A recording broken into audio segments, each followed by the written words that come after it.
భీమ్గల్ మండలంలో మొత్తం 27 గ్రామ పంచాయతీలకు గాను 562 ఇంద్రమ్మ ఇండ్లు మరి ఇప్పటివరకు మొదటి దశలో మంజూరు చేయడం జరిగింది. దానికి ఇప్పటివరకు గ్రామాలలో ప్రజలు ఎవరైతే ఇందిరమ్మ లబ్ధిదారులు ఉన్నారో వాళ్ళు పెద్ద ఎత్తున స్పందిస్తున్నారు.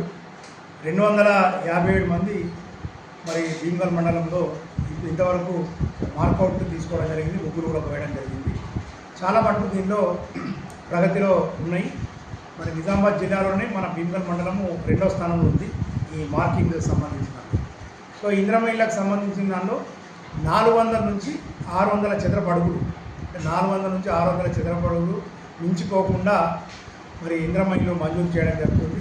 దాదాపు గ్రామ ప్రత్యేక అధికారులు, ఎంపీడీఓగా నేను, మా ఎంపీఓ గారు, ఇంకా ఏఈ గారు అందరూ కలిసి కూడా అక్కడ గ్రామంలో ఉన్న నాయకులు, తర్వాత ఇందిరమ్మ కమిటీ సభ్యులు, పంచాయతీ సెక్రటరీ అందరూ కలిసి కూడా వాళ్ళ ఇంటికి వెళ్ళి మరి మార్కింగ్ అనేది ఇవ్వడం జరుగుతుంది. వాళ్ళని మోటివేషన్ కూడా చేయడం జరుగుతుంది. చాలా చోట్ల మండల పరిషత్ ఆఫీస్లో, అదేవిధంగా గ్రామాలలో లబ్ధిదారులతో సమావేశాలు కూడా మరి పెట్టడం జరిగింది. వాళ్ళను పేదవాళ్లకు సొంతింటి కళ నెరవేరాలని ఒక లక్ష్యంతో మరి ముందుకు తీసుకెళ్తున్నాం స్కీము. కాబట్టి చాలామంది చాలా ప్రోయాక్టివ్గా ముందుకు వచ్చి ఇల్లు నిర్మాణానికి ముందుకు వస్తున్నారు. దీంతో పాటు వాళ్ళకి ఇంటి మీద బర్డెన్ ఉండకుండా ఇల్లు కట్టాలంటే రెండు, ఒకటి మనుషులు కావాలి, 2 మేస్త్రి మన ఎవరు మెటీరియల్ కావాలి.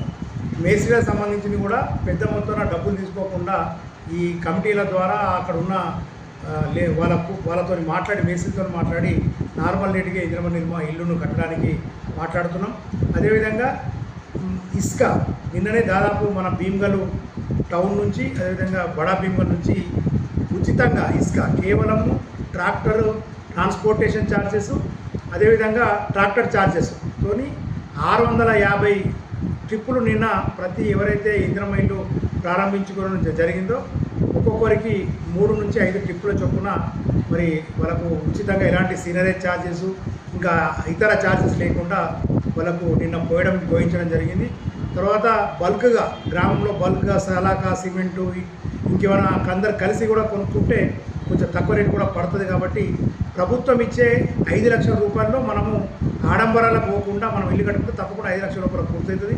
ఇంకా ఎవరైనా బేస్మెంట్ లెవెల్ కట్టుకోవడానికి ఒకవేళ డబ్బులు లేకపోతే మన స్వశక్తి మహిళలు ఏదైతే ఇందిరా క్రాంతి పథకం ఐకేపీ ద్వారా వాళ్ళకి 40,000 రూపాయల ఇన్స్టెంట్ లోను, ఇంకా 1,00,000 రూపాయలు 2 లక్షలు కావాలంటే కూడా వాళ్ళకు స్త్రీనిధి కింద లోను కూడా ఇవ్వడం జరుగుతుంది. కాబట్టి మనము ఎంత తొందరగా వీలైతే అంత తొందరగా లబ్ధిదారు వర్షాకాలము స్టార్ట్ అయ్యే లోపే ఇందిరమ్మ ఇల్లు నిర్మించుకోవాలని చెప్పి తెలియజేస్తుంది. దీనికి అందరూ కూడా లబ్ధిదారులు, ప్రజలు, తర్వాత నాయకులు అందరూ కూడా సహకరించాలని కోరుతున్నారు. ఇందిరమ్మ ఇల్లు నిర్మించుకునేది బేస్మెంట్ లెవెల్ తర్వాత 1,00,000 రూపాయలు వస్తాయి. తర్వాత రూఫ్ లెవెల్ అంటే గోడలు రూఫ్ లెవెల్ కలిపితే 1,00,000 వస్తుంది. స్లాబ్ వేస్తే 2 లక్షలు వస్తాయి, మొత్తం 4 లక్షలు. దాని తర్వాత ఆ స్లాబ్ అంతా పూర్తయిన తర్వాత లోపల ప్లాస్టరింగు, తర్వాత కిచెను, బెడ్రూము, తలుపులు, అదేవిధంగా లైటింగు, తర్వాత బాత్రూము, టైల్స్ ఇవన్నీ ఏవైతే ఉన్నాయో వాటికి ఫినిషింగ్ చేస్తే 1,00,000, మొత్తం 5 లక్షల రూపాయలు ఇవ్వడం జరుగుతుంది.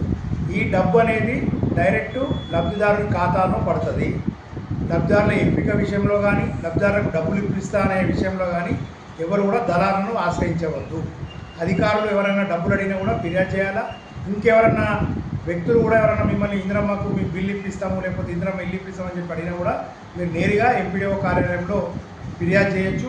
ఇందులో ఎవ్వరు కూడా మధ్య దళాలు లేదు. డైరెక్టు లబ్ధిదారుల యొక్క ఖాతాకే మరి డబ్బులు అనేది బ్యాంకు ద్వారా క్రియేట్ అవుతుంది. మా పంచాయతీ సెక్రటరీ ఫోటో కొట్టాడు, ఏఈ గారు వచ్చి దాన్ని రికార్డ్ చేసి వెంటనే డబ్బులు వేయడం జరుగుతుంది. కాబట్టి దీన్ని కూడా ప్రజలు దృష్టిలో పెట్టుకోవాలని చెప్పి తెలియజేస్తూ వేగవంతంగా ఇల్లు నిర్మాణం చేసుకొని ఒక సొంతింటి కలను నెరవేర్చుకోవాలని చెప్పి మీ అందరినీ కోరుకుంటున్నాను.